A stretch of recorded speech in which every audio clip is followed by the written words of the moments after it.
an area known as Fairmount. Fairmount is the highest point of elevation in the city. Fairmount Park is also the largest public park in America. It's larger than Balboa Park in Chicago, larger than Golden Gate in San Francisco, and larger than Central Park in New York. Although we definitely cheat, a lot of our museums are included in that number, and we've got the largest one, and this is Fairmount Park. And coming up on the right is the Barnes Foundation. Once again, folks, hop it off. The Barnes Foundation was the private collection of one Dr. Robert C. Barnes. He originally did not want the collection moved from his home, but after his death, his home became a museum. Watch these bridges on the right.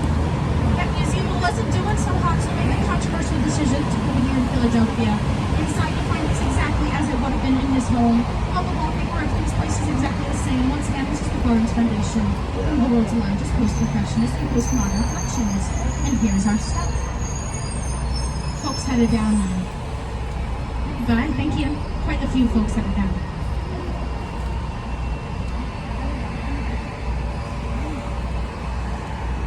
More folks headed down. Coming up ahead is the Rodin Museum.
This is one of 5 casts of the Thinker, originally part of that piece behind him, not that iron gate you see, but the front door to the museum, titled The Gates of Hell.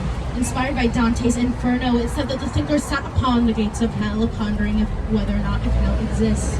It's actually a Philadelphia newlywed tradition to take photos in front of the gates of hell. You'll see them out there almost every single day. In the Rodin Museum. Up ahead is the Parkway House. It was the first building designed by a woman in the city. She designed it so that regardless of time of day, each room would get the same amount of light. And this is the Parkway House, that brick building down. Which makes me... Is this the building they're talking about? It was designed by a man. It was originally equal light plan. They will give consolation prize though. That's the East Coast's largest Whole Foods market. You know, there's a pool on top.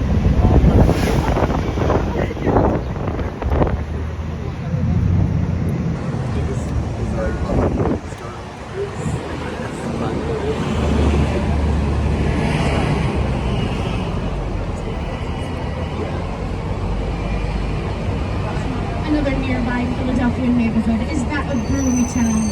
Brewery Town gets its name, of course, to all the breweries in the area. Though you won't find many breweries in Brewery Town, most of them closed due to Prohibition. Instead, you'll find luxury apartments in their place. It's a very common theme here in Philly. If there was something cool, it's most likely luxury apartments now. One family got their riches for all those breweries in Brewery Town. That would be the Bergdahl family. You might know their son. His name is Grover Cleveland Bergdahl, a very famous playboy and prankster of his time. He liked to fly his biplane over sunbathers at the beach just to give them a good scare. He's perhaps a bit more well known for being a World War I direct dodger. In World War I, rather than going off to war, he decided to hide here in Philadelphia for about 2 years.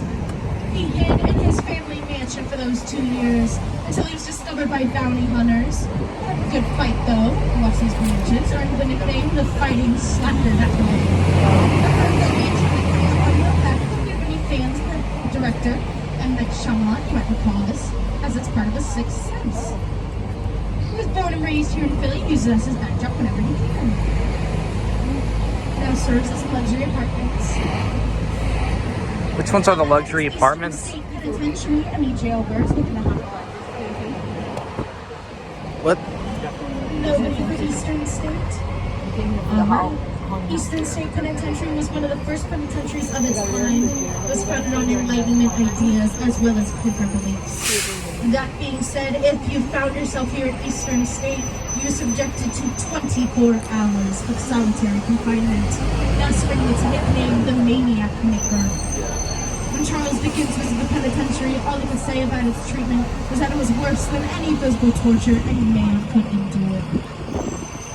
That being said, they've got daily tours. They also have an auditory tour narrated by actor Steve Buscemi. If Halloween's your thing, you might be interested in their haunted attraction. It used to be Terror Behind the Walls, now it's just Halloween nights here at Eastern State. If you like signing a waiver so people can scream at you and touching an old penitentiary, this might be for you.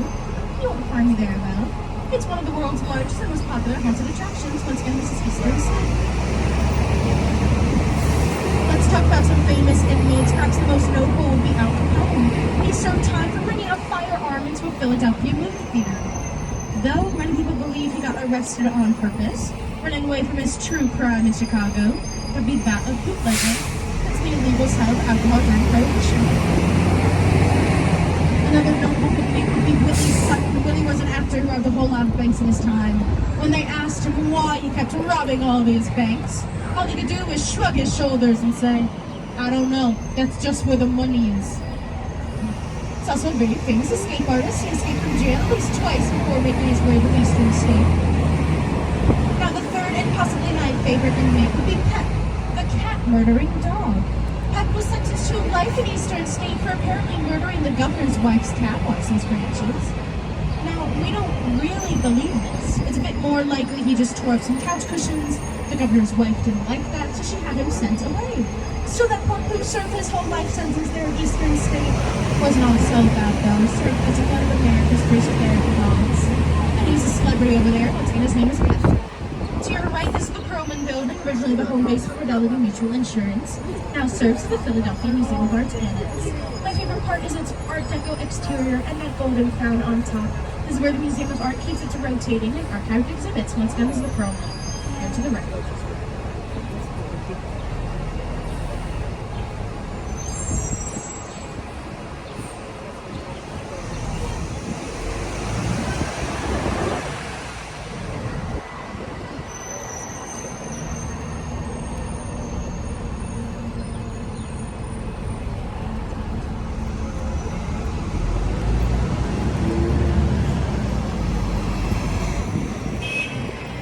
To your right is your first look at the Philadelphia Museum of Art. But I really want you to pay attention to those dark brown stones at the bottom. These were remnants of Fairmount Waterworks. Philadelphia was the first city to get running water. That's due to Fairmount. So much so that Eastern State Penitentiary had a running toilet before the White House. And that gilded statue to your right portrays patron saint of France, Joan of Arc. We got this to celebrate 100 years since the French Revolution. 7 of these in the world, the second one in America is in the French quarters in New Orleans.